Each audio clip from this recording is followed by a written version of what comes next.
There's a great urgency in waking up. Really.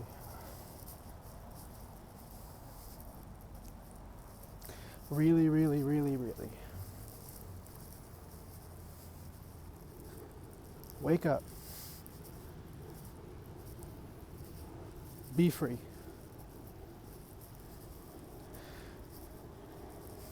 Know the bliss, the joy, the ecstasy of being. Because, one, truly it's all there is. And, furthermore, as if you really need an and, without it, there's no life. Without it, we're all screwed. Without it, we're all fucked. The fate of the world depends upon your waking up. Waking up doesn't mean becoming hip to certain political or social philosophies. It means realizing the truth of who you really are.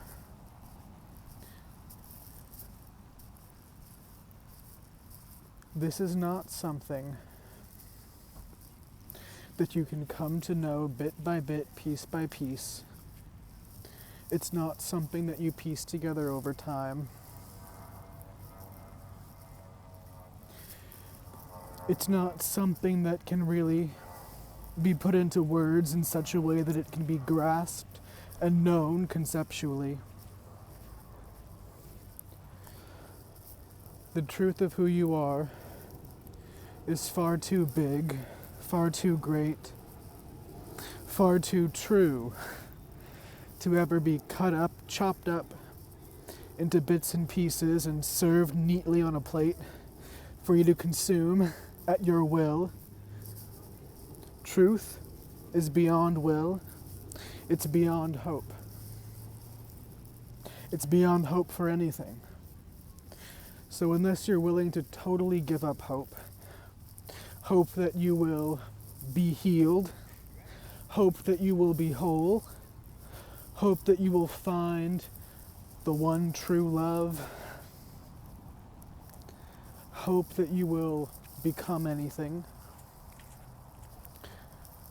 hope that you will find anything at all, or be anything at all, which if you look very carefully, you'll see that you have hope to be something, because you think that by becoming something, you'll get something out of that. Even if your hope is to be enlightened. Even if your hope is to find God. If you would find God, if you would wake up to the true nature of what you really are, who and what you really are, you must even give up the hope of discovering that.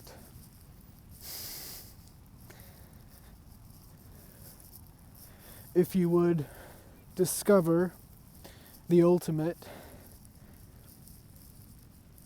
if you would dive completely in to the absolute truth of this universe, of this world, of being, you must give up your will and your hope that that can even be done and that you'll do it. Because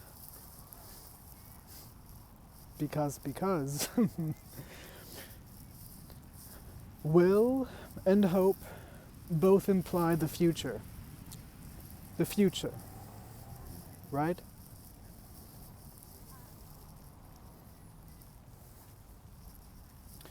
And as long as you're projecting anything into the future, you won't have it.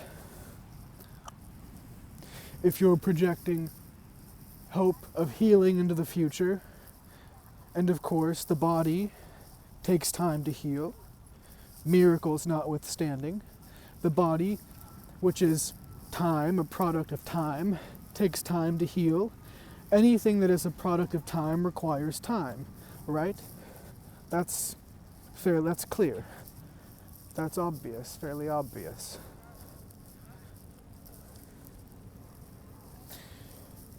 But that which is not of time has no need for time to do anything. Time is the appearance of doing, the appearance of movement, within infinite space, which is really no space. And that which is no space is no time. So, to be aware of the true self takes no time, and the true self is that which is whole. What it is can't be said. It can never be said. It has never been said.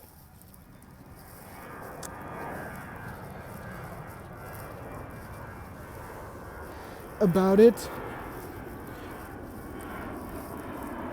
one can really say nothing, but one can also say it is still. It is stillness itself. And when this stillness is known, not intellectually, but when it's known directly, it's known as, most fundamentally, as peace. Not peace, which is the opposite of war, but peace which has no opposite.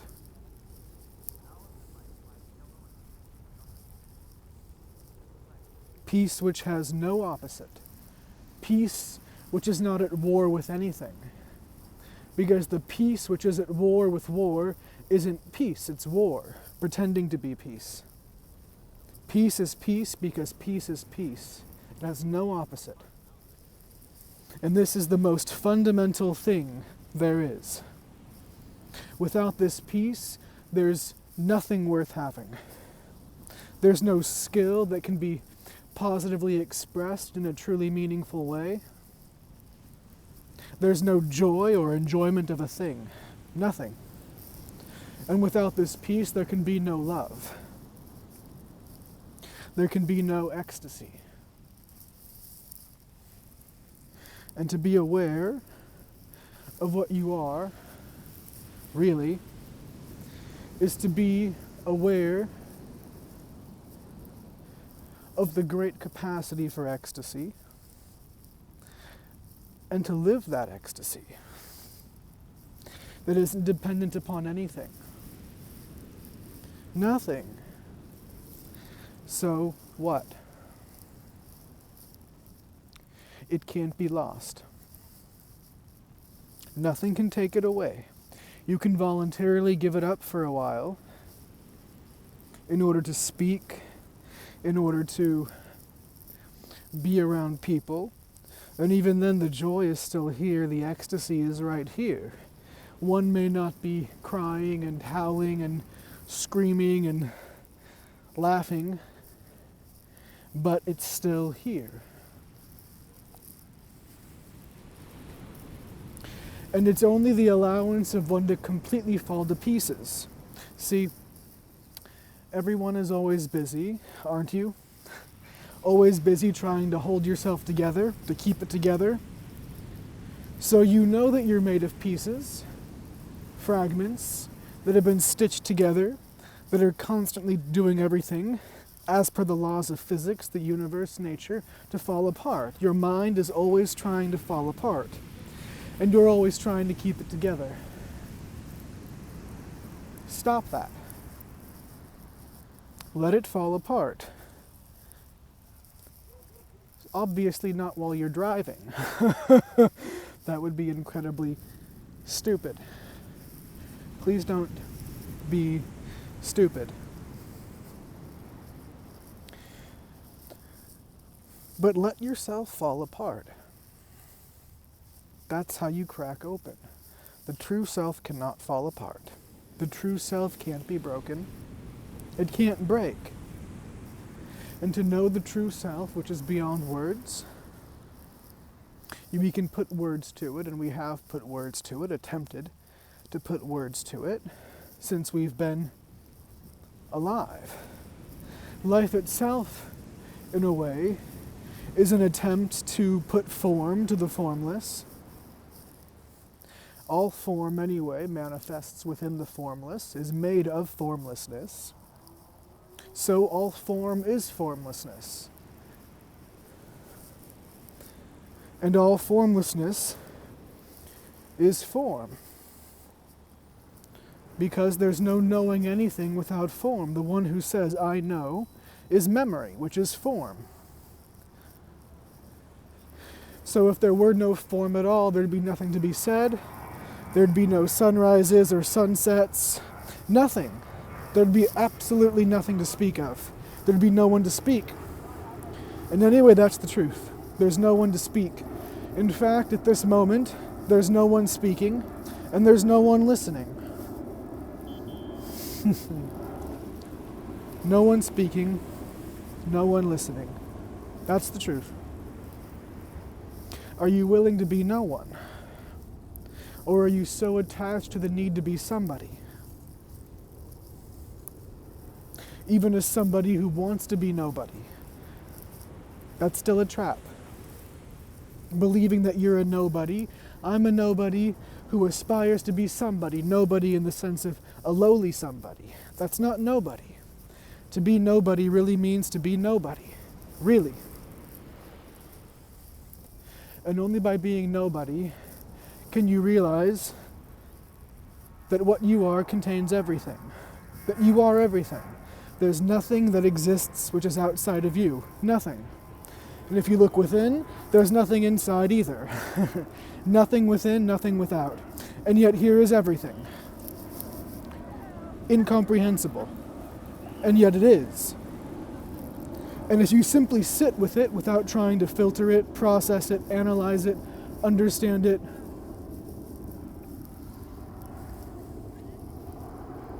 ecstasy is the result, the blessed result. There's no other way. To simply be with what is, as it really is ecstasy, is joy. Coming from peace, returning to peace.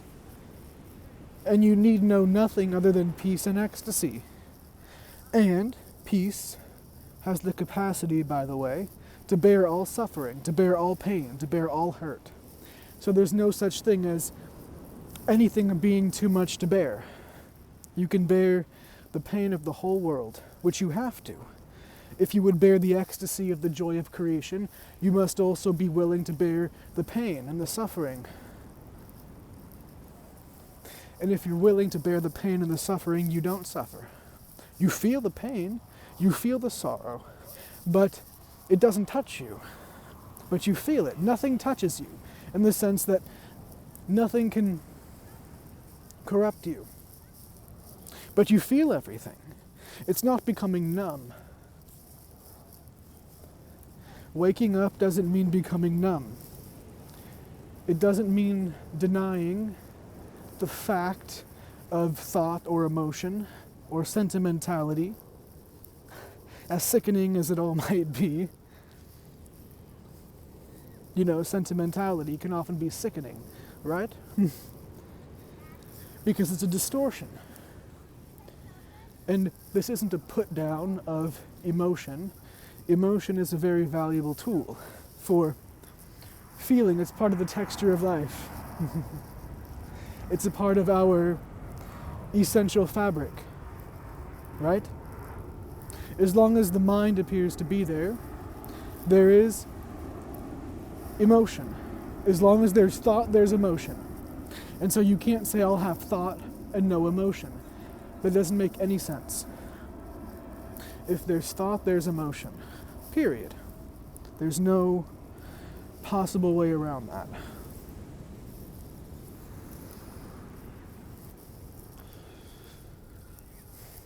So you can try all you'd like, but you'll just go absolutely crazy. There's no way around it.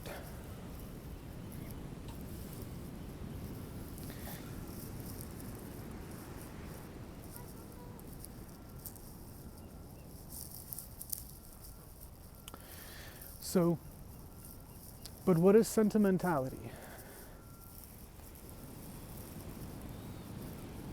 Sentimentality is often the desire, just look at it carefully, whatever the sentimentality may be, the desire to return to something which is gone, right? So it's insane. It's like nostalgia. Nostalgia is pain, right? Tell the truth. Tell the truth. Whenever you're nostalgic about something or for something, you're essentially torturing yourself, right? Tell the truth. There's great suffering in nostalgia. When you have an object of sentimental value, what is that? I'm not putting it down or condemning it, I'm asking you what it is.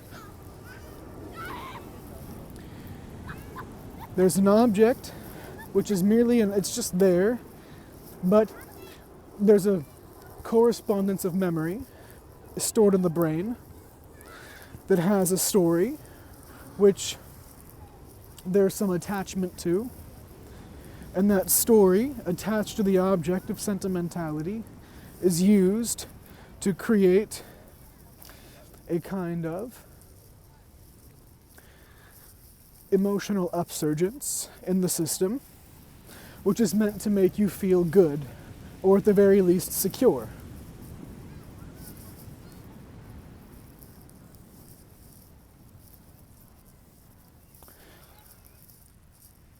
And then you chase that feeling of goodness, which is pleasure, right? That's what we mean by that. Or security, which is generated by the story, which is associated with the object. And part and parcel of that is the belief that that emotion, that feeling, that security, or at least the feeling of security, it's obviously not true security, because there's no such thing as psychological security. It doesn't exist. But there's a story that says, and we'll talk more about that in a minute, but if you look carefully, there's no such thing as psychological security. There's all hope and all will and all desire is really the desire, the hope, that there can be something that you can grasp that will never leave you. Something you can hold, something you can quantify, something that you can say is mine and not yours, that will keep you floating from birth to death in some kind of association with something that can be named, that you can particularize, individualize, particleize, distinguish from everything else. Right? And there's no such thing. No such thing.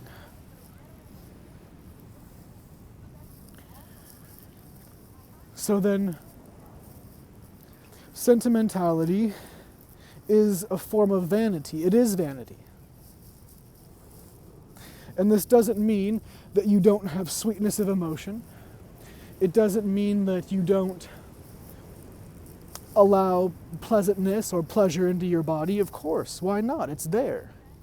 But it means, quite frankly, that you stop resting your hopes on sentimentality, which means you stop resting your hopes on thought and emotion, which means you stop resting your hopes on memory, which means you stop resting your hopes on stories. Good stories, bad stories, stories of terror, stories of fear, stories of redemption, stories of goodness, stories of the highest caliber, stories of the lowest caliber. No story. There's nothing to hang your coat upon. Nothing. And that's the truth anyway. Whether you can face it or not, whether you're willing to accept it or not, look at it or not, embrace it or not, it's true anyway. And so living in resistance to that, which means living behind a wall of sentiment that you've created in the hope of keeping some particular kind of feeling sustained, and all feelings are unsustainable, all emotions are unsustainable, all thoughts are unsustainable because they're thought. Obviously, thought is unsustainable. And trying to make something sustainable, which is not sustainable fundamentally, is the very reason why we're in the global predicament the psychosocial predicament that we're in. Right? Obviously. Our environmental crisis, our global crisis of everything, the whole situation that we're in. I don't need to name the innumerable crises that we find ourselves presently confronted with, which is the byproduct of our own foolish way of living, which comes from the whole silly relationship that we have with our own thought. The attempt to make that which is a product of thought eternally sustainable, and it is not. It can never ever be. It's simply not possible. How could it ever be possible?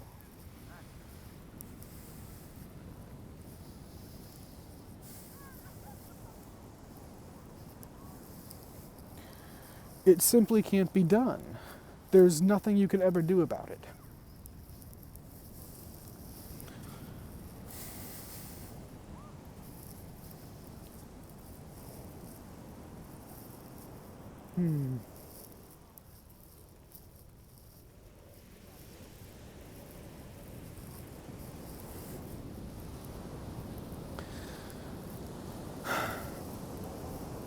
So, are you willing to find out what is eternal? Not theoretically, not conceptually, not through religious teachings, not through scripture, not through philosophy, not through psychology, not through anything that is created by thought, held together by memory. Are you willing to sit here beyond memory, without thought, without any kind of a teaching?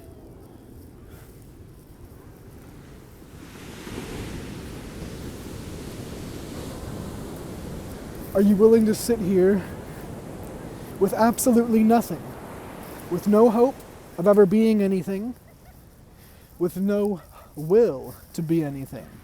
Are you willing to see that what you call your will is the product of thought, memory, sentimentality, conditioning, and that there's nothing in this world that you could possibly become that could really ever serve you? Deeply, truly, totally. You could have the whole world and still remain totally unsatisfied.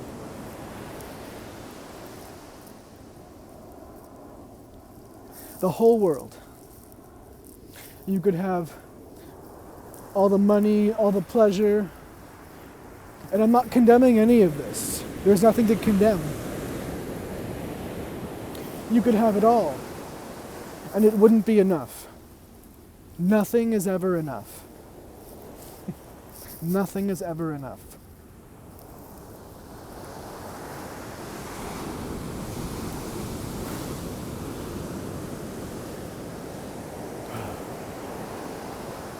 Nothing is ever enough. So, in seeing that nothing is ever enough, you can simply skip right ahead and jump into nothing. Right now. Right now. Jump into nothing. That's where you're headed anyway. And if you jump into nothing, you discover what nothing really is. Nothing is everything. Nothing is everything. And that's not just some silly, ridiculous concept. If you turn it into that, then it is. If you simply want to play little philosopher, well, if nothing's everything, then just shut the fuck up. Shut the fuck up. This isn't about philosophy. This is about existence. This is about reality. Wake up. Come home. Come home to the truth of who you really are. There's nothing else to do. Everything else is vanity. The only point in working with the material world is to ensure survival for everyone. If you're simply trying to survive better than somebody else, you're living in vanity. You're living in illusion. You're living in fear. And you'll never wake up that way. You'll never come to truth. You'll never come to joy. You'll never come to peace. You'll never come to ecstasy. You'll never come to anything worthwhile.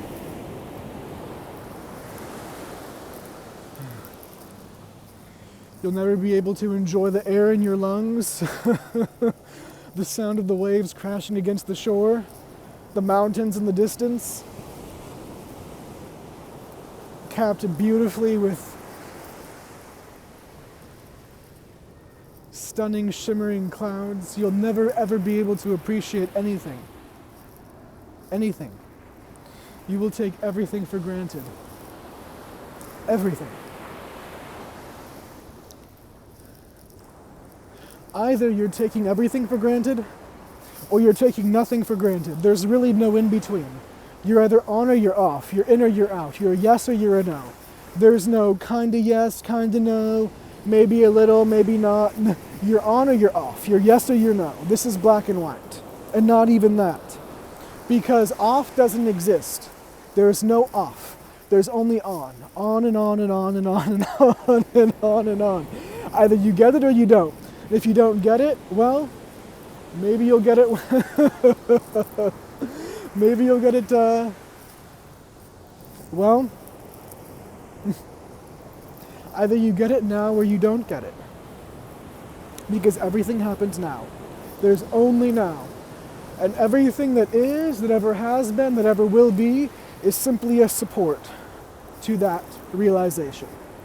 Your whole life leading up to this point, and everything that will ever come, which is still speaking linearly, and it isn't linear, it's already here.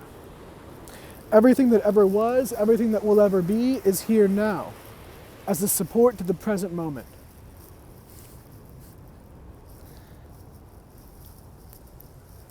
And it's the presence of the present moment in which everything is found, everything is known, everything is had. Nothing is not had.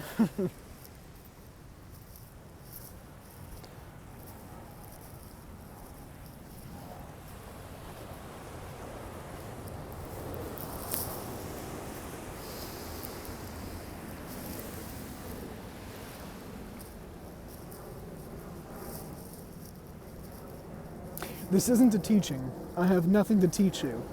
Not like this. You know, things that can be taught are skills, right? If one has a skill, one can teach that skill to one who is receptive to learning that skill. And even one who isn't receptive might just take a very long time to learn something, but they at least have to have a modicum of receptivity, right? There has to be at least the tiniest bit of receptivity.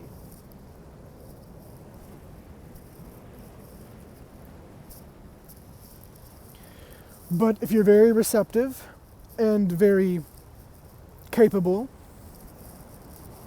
then you can learn a skill, you can learn the technique, you can learn a method, and through that, which is time, right? The process of memory, of thought, of emotion, and through that, you can learn language, you can learn to operate a plane, a boat, a ship, a train, a car, right? You can learn anything, any skill can be taught as a process through time. But then of course there's always a little, to become a master at any skill, you have to really fundamentally then be able to tap into that which is the source of the technique in the skill. And that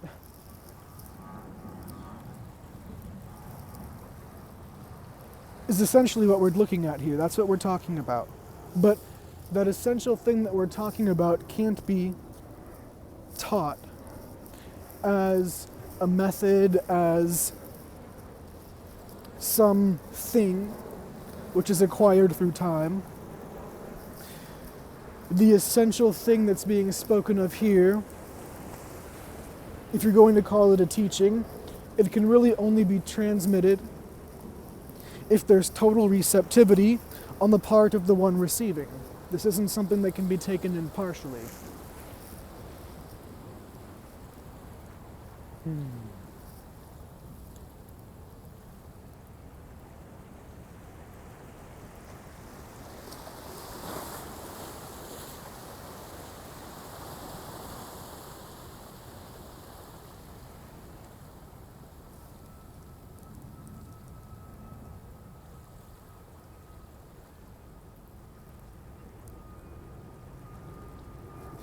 If you would be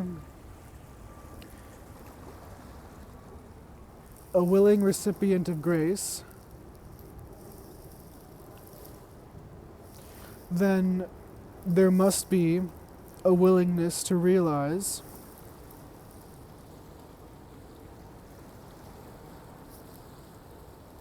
beyond any desire to maintain or sustain any concept of life, of reality, of self, of truth, of God, of the universe, of anything. So if you're willing to put everything aside and simply be receptive to the truth of what is, then it can't be held back from you. Nothing can be held back from you if you're willing to receive. That's the truth.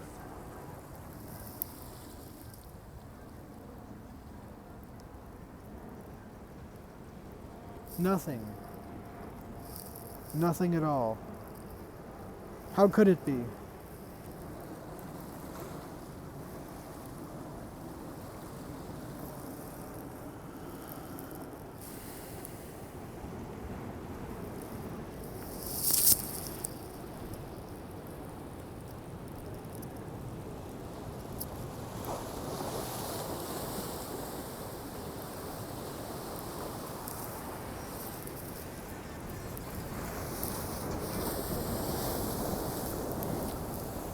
If you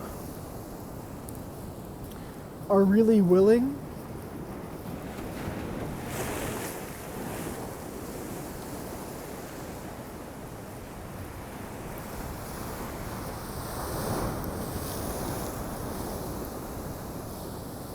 truth is yours. It's already yours. But are you willing to let go of the nightmare? Are you willing to stop recreating the nightmare over and over and over again? And then, within the nightmare, running around and looking for solace, so that life appears as one big hellscape in which you find occasionally one or two oases, little pockets of reprieve, comfort, pleasure, to hide away from the big bad boogeyman that is the apparent essence of the world, right? Isn't that what you experience? Or if you're already awake or waking up, what you have experienced, what you're moving away from, or what you would like to move away from.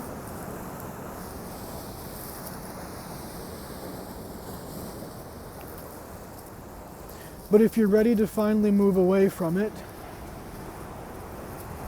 then you simply have to allow that to be.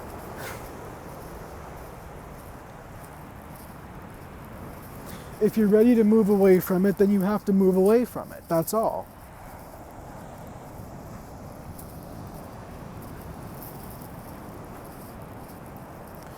If you're not ready to move away from it, you're still looking for something. You're still holding out hope that the next relationship will save you.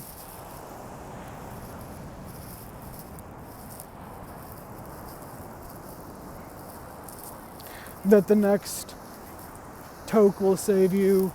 That the next bottle will save you. That moon, though. Still holding out hope that someone or something will come along and save you. Then you're still putting your liberation, your salvation, your freedom, therefore your release into peace, into joy, into freedom, into ecstasy, into bliss. You're putting that out into the future. And as long as you're putting it out into the future, how could you ever know it? How could it ever come? Whatever you throw into the future never comes. The future never comes, and the past never was. There is only the eternal now. Everything else is your story, is your projection, your fear, your hope that you will get something better than what you already had, so that you will feel more pleasure, which you equate with joy, happiness, right? Thinking that you'll be happy tomorrow, or you'll be happy if somebody does what you want, or you'll be happy if you get the girl, get the guy, get the drug, get the job, get the promotion, get the whatever. There's no happiness at the end of getting something. There may be a temporary happiness, really is a temporary thing used in that way. There's a temporary satisfaction that comes from getting what you think you want, which is the object of your hope, of your will, of your desire. But when you get it, then you want more and more and more and more and more, and enough is never enough. To be eternally satisfied, content now, in the present moment, is only possible when you cease all psychological dependence on any object.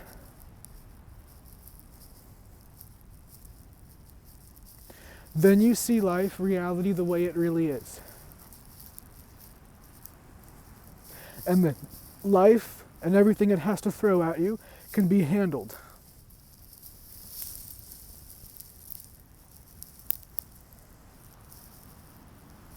Intelligently, calmly, coolly. It doesn't mean that you never make a show of things. It may be in your best interest to say, hey, back the fuck off, right? It may be in your best interest to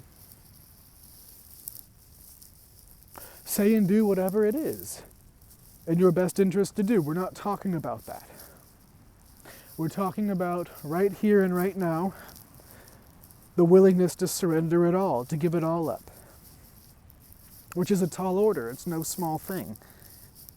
But what you get from it is simply exchanging your copper coins for what's worth more than all the gold and diamonds in the world.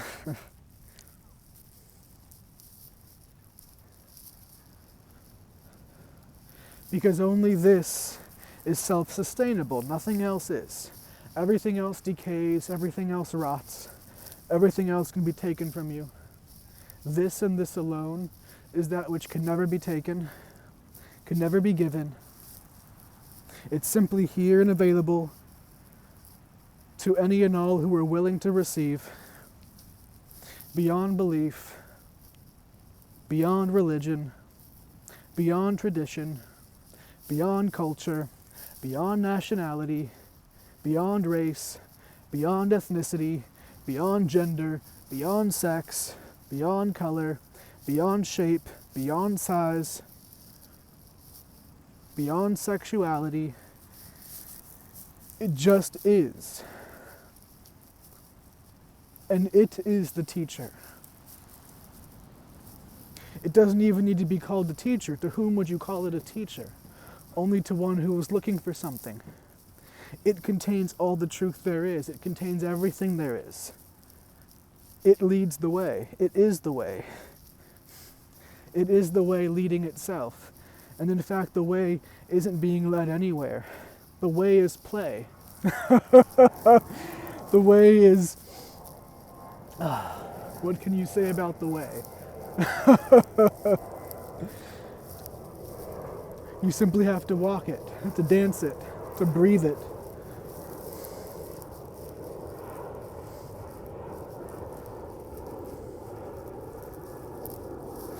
The way is the way.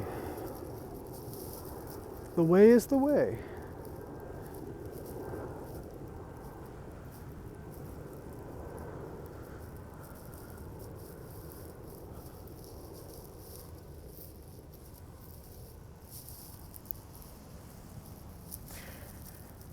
And the way is everything.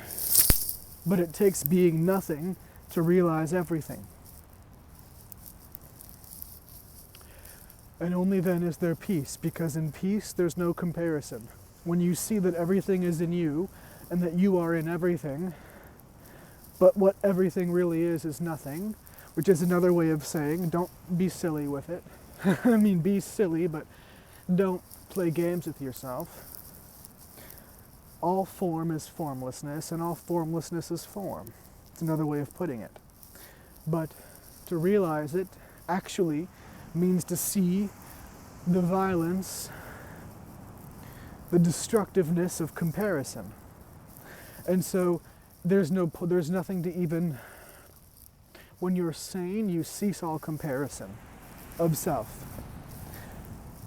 There's a natural comparison in matter of techniques. Here's the 3/16 socket wrench, and here's the 1/4 socket, or here's the 5mm paintbrush, here's the 2mm paintbrush. Obviously, that kind of technical juxtaposition is necessary for the crafting of technology, of art, of all form which is made of mind, which has its root in thought, in emotion, in the mind, is of the nature of comparison. And that value only lies in technical affairs.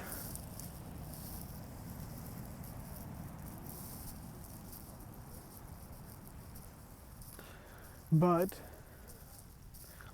if you would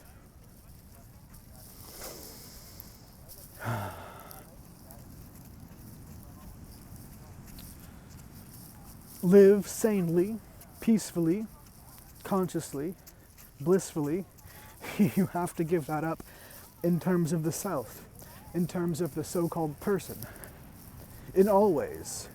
That means believing that you're worse than somebody else, or better than somebody else, or more enlightened than somebody else, whatever the hell that's even supposed to mean.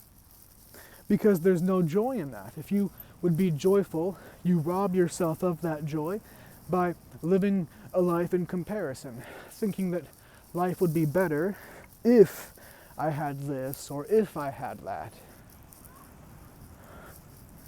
Life is full and complete right now.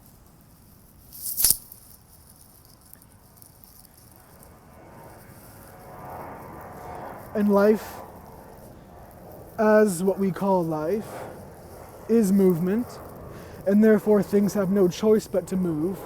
And movement means creating, sustaining, maintaining for a while, and then dissolving, destroying, right? Everything gets built, everything falls apart. Don't just say everything falls apart. Everything does fall apart, but everything gets built, it gets maintained, however well or however badly, poorly, and then it falls apart, right? So that's the movement of life, physically. But to be able to enjoy it requires awareness of what's beyond the physical, of what's not physical.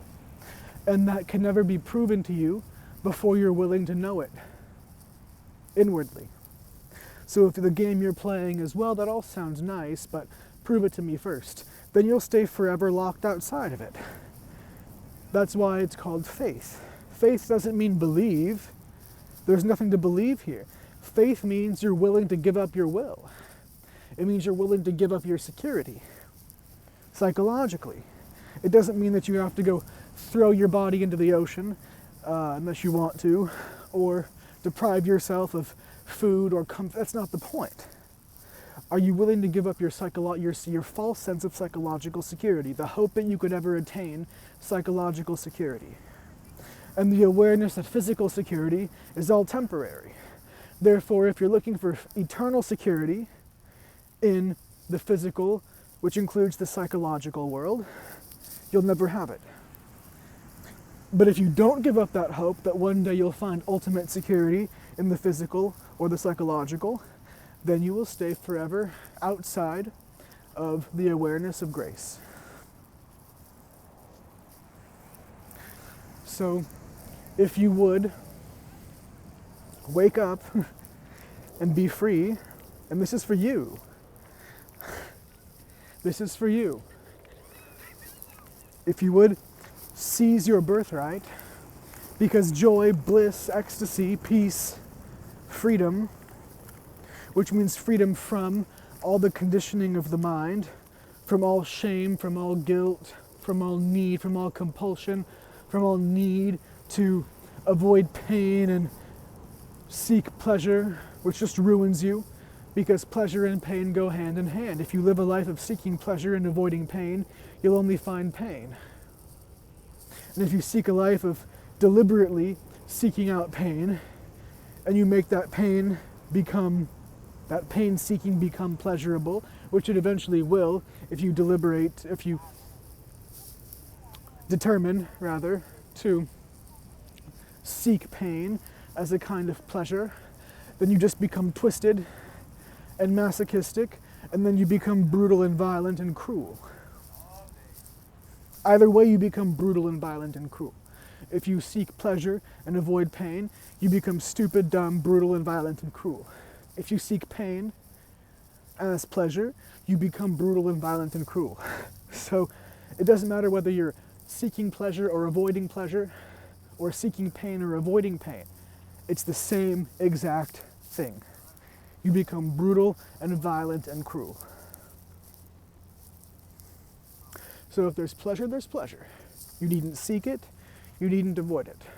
If there's pain, there's pain. You needn't seek it, you needn't avoid it. It's there. It's just there. Whatever is here is here. This moment is inevitable. The present moment is unavoidable. It's right here. So if you're hoping for the present moment to be other than what it is, that's insane. It's absolutely insane to live that way. Obviously.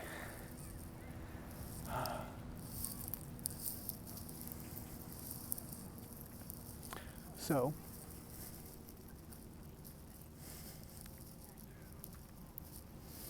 come to truth, which is life itself, the way it is. And in realizing this and seeing this, you see, and hopefully you begin seeing before, which is what prompts you to come here anyway, how absolutely ridiculously insane our whole way of living is. Culturally, economically, socially, politically. It's unconscionable. So, wake up and be free.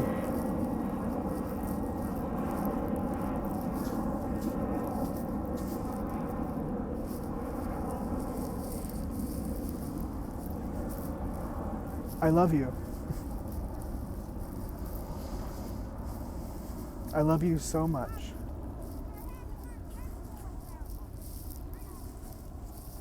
Let there be peace. Let there be peace. Let there be peace.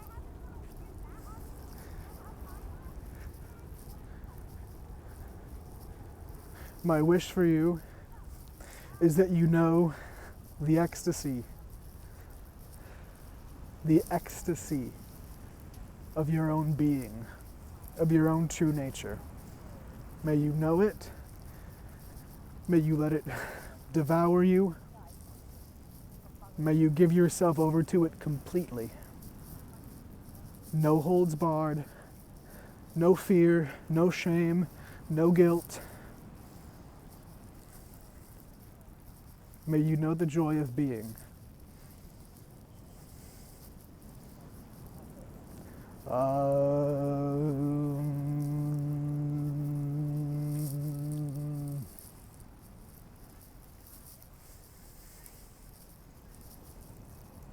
Peace.